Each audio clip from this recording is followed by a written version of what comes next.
Hello and welcome to JavaScript Programming Language course for beginners.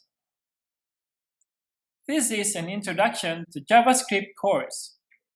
Here you'll see the source and reference for this video. I hope you'll be able to follow along this JavaScript course.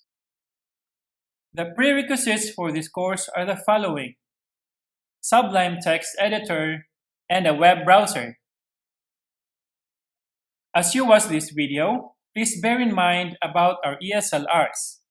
And these are right thought, right communication, right attitude, right conduct, and right lifestyle.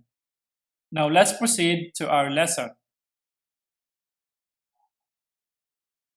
Section 7, JavaScript and HTML Forms.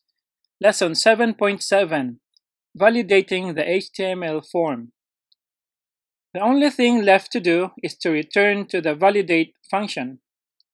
After all the other four functions have been executed, the four variables will either be true or false.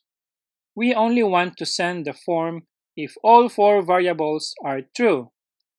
If they are not, then the user has made an error and we need to keep them on the same page. Here's the rest of the code for the validate function. We only need the word submit with a pair of round brackets on the end. This is enough to send the form to whatever we have for the action attribute for the form tag. If we don't want to send the form, the only thing we need to do is to set the return value to false. For a complete list of codes and classwork in this lesson, please check Google Classroom. Thank you.